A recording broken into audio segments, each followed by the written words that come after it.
Hello students, welcome to my channel study with Pandit ji. तो students, आज के क्लासे मैं आलोचना करब क्लास 12 এর থার্ড সেমিস্টারের পরিবর্তিত সিলেবাস, সংস্কৃত বিষয় সিলেবাস। কিছুদিন আগে আমি আমার চ্যানেলে একটা ভিডিও দিয়েছিলাম নতুন সিলেবাস সম্পর্কে, কিন্তু সেই সিলেবাসটা কিন্তু আরো পরিবর্তিত হয়েছে। তাহলে সেই আজকে ক্লাসে স্টুডেন্টস আমরা সেই পরিবর্তিত সিলেবাস সম্পর্কে আলোচনা করব যে আমাদের সিলেবাসে কোন কোন পার্টগুলো, কোন কোন অংশগুলো চেঞ্জ হয়েছে, কি কি নতুন জিনিস গদ্য, দৃশ্যকাব্য, পদ্য আমাদের সিলেবাসে যুক্ত হয়েছে। তাহলে স্টুডেন্টস শুরু করা যাক। দেখো, প্রথমেই বলে দিই আমাদের কিন্তু ফুল মার্কস থাকবে 40 নাম্বারের। এটা কিন্তু থাকবে কি এমসিকিউ টাইপ।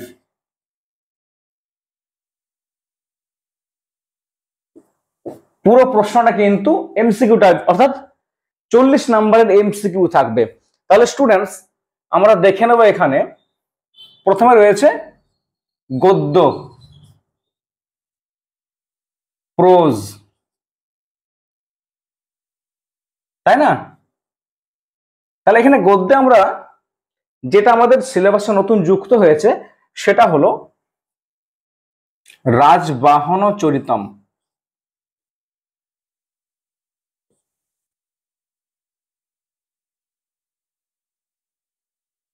রাজবাহন চরিতম এটা কিন্তু দশকুমার চরিতমের অংশ বিশেষ।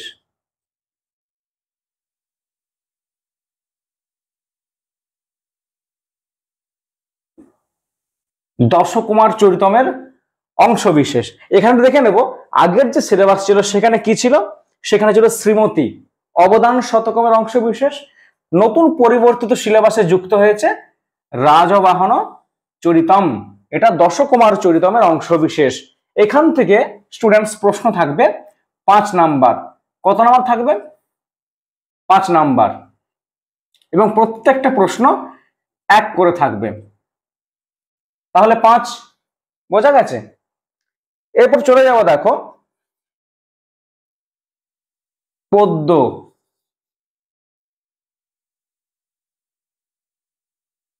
পোয়েট্রি বা ভার্স।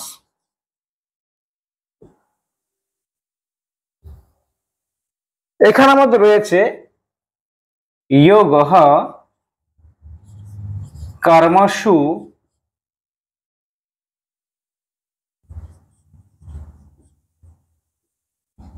কৌশলম। এখানে রয়েছে যোগঃ কর্মসু কৌশলম, এটা কিন্তু শ্রীমদ্ ভগবদ গীতার অংশ বিশেষ।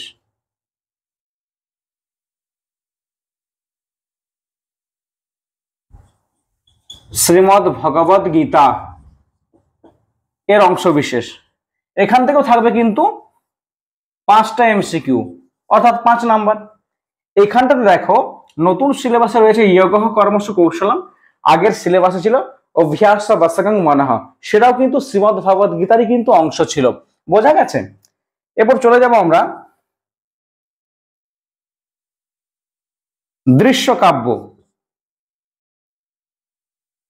যাকে আমরা ড্রামা বলি। এই দৃশ্যকাব্য বা ড্রামা থেকে আমাদের রয়েছে দুর্বাসসঃ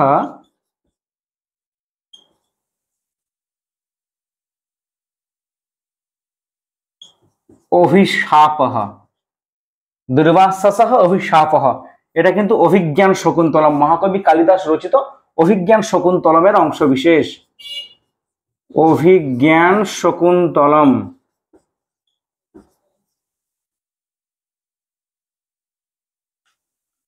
এর কিন্তু অংশ বিশেষ। এখান থেকেও থাকবে কিন্তু 5 নাম্বার, অর্থাৎ 5টা এমসিকিউ, তাই না? এবার দেখে নাও। দেখো আগের সিলেবাস যেটা ছিল সেই সিলেবাসে রয়েছিল বিরহ সর্বদমনঃ, সেটাও কিন্তু মহাকবি কালিদাস রচিত অভিজ্ঞান শকুন্তলমের অংশ বিশেষ ছিল। আর এখানে রয়েছে দুর্বাসসঃ অভিশাপঃ, এটা যে পরিবর্তিত নতুন যে সিলেবাস সেখানে যুক্ত হয়েছে। তাহলে আমরা দেখে নেব, এই যে দেখো গদ্য, পদ্য এবং দৃশ্যকাব্য থেকে কিন্তু কত নাম্বার থাকছে? 15 নাম্বার। এই যে দেখে নাও, এখান থেকে 5, গদ্য থেকে 5, পদ্য থেকে 5, দৃশ্যকাব্য থেকে 5। অর্থাৎ আমরা যদি এই গদ্য, পদ্য, দৃশ্যকাব্য এটা যদি মন দিয়ে ভালো করে পড়াশোনা করি তাহলে কিন্তু পড়ার পরও কিন্তু মাস্ট আমরা পাবো, ফুল নাম্বার কিন্তু পাবো। খুব সোজা একটা সিলেবাস, তাই না? এটা কিন্তু পার্ট 1 গেল। এবার চলে যাও পার্ট 2। পার্ট 2 তে কি রয়েছে? ব্যাকরণ রয়েছে,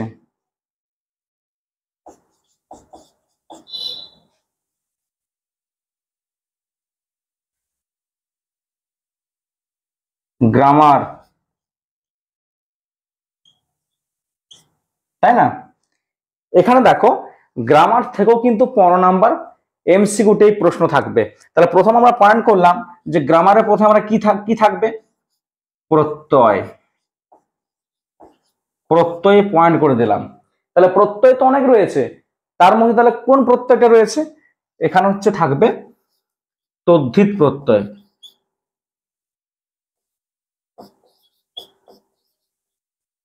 তদ্ধিত প্রত্যয় সেগুলো কি কি? অন প্রত্যয়, মতু প্রত্যয়, তরপ, ইয়সুন,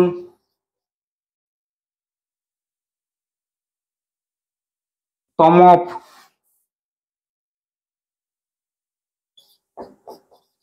ইষ্ঠন।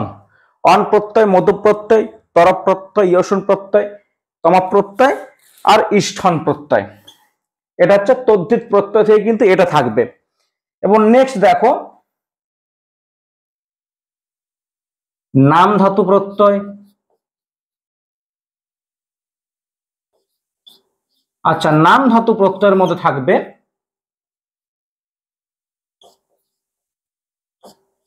কাম্যচ,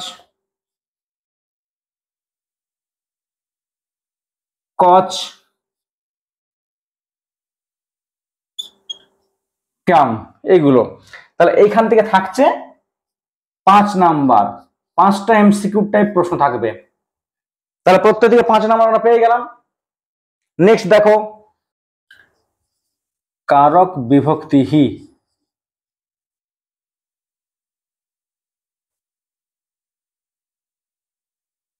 কারক বিভক্তিহি, এখানে কি কারক থাকবে? কর্তৃকারক,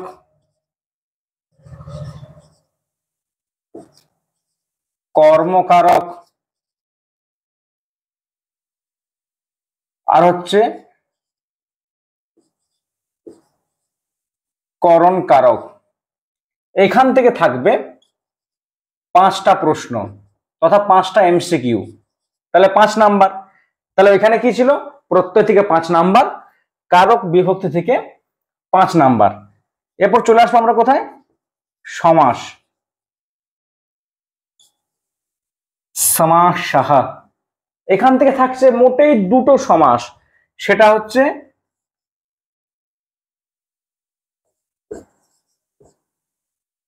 অব্যয়ীভাব সমাসঃ,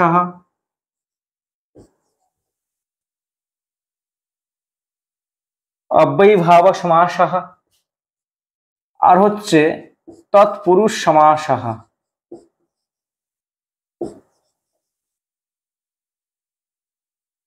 তৎপুরুষ সমাসঃ, এখান থেকেও থাকবে কিন্তু 5টা এমসিকিউ তথা 5 নাম্বার। তাহলে দেখো গদ্য পদ্য দৃশ্যকাব্য থেকে থাকছে 5 নাম্বার, আর ব্যাকরণে সেখানে ওই প্রত্যয় থেকে, কারক থেকে, সমাস থেকে থাকছে 15 নাম্বার। Total 15 number. কিন্তু দেখো সব কিন্তু এমসিকিউ টাইপ। একটু যদি মন দিয়ে ভালো করে পড়াশোনা করো এমনিতেই কিন্তু পারবে। মন দিয়ে একটু পড়াশোনা করতে হবে। তারপর দেখো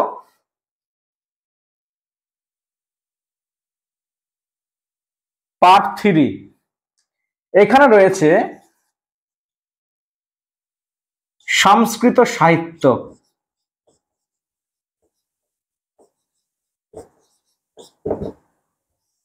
সংস্কৃত সাহিত্য, এখানে কি কি রয়েছে? পৌরাণিক এবং লৌকিক সংস্কৃত সাহিত্য রয়েছে। প্রথমত আমি একটু আলোচনা করে দিই। এখানে 1 নম্বরে যেটা রয়েছে সেটা হচ্ছে পুরাণ, ঠিক আছে? অর্থাৎ পুরাণ সম্পর্কিত সংক্ষিপ্ত আলোচনা।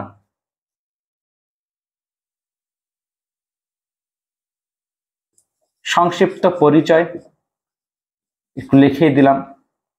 অর্থাৎ পুরাণ সম্পর্কে যা যা জানো তার একটু সংক্ষিপ্ত আলোচনা এখানে থাকবে।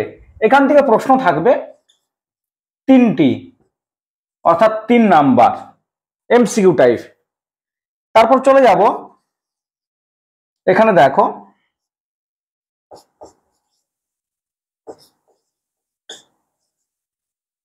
নাট্যকার ভাস সাহা,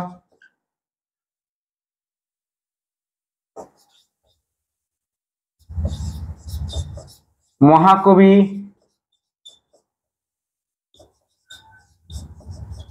কালিদাস,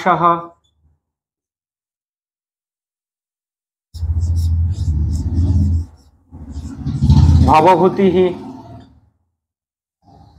নাট্যকার ভাস, মহাকবি কালিদাস আর ভবভূতি, এদের কি রয়েছে? সাহিত্যকৃতি।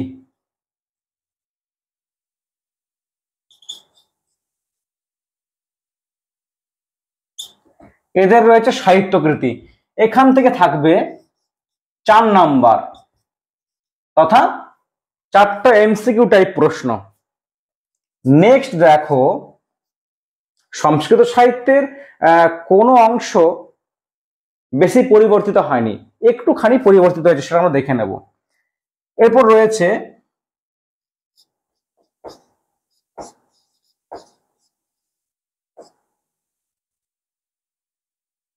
আর্যভট্ট,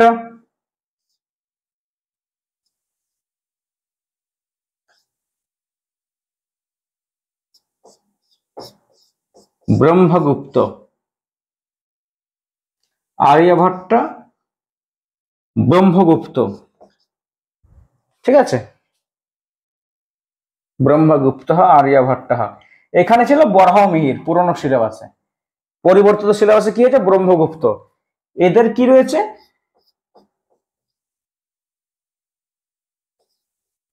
গ্রন্থকার।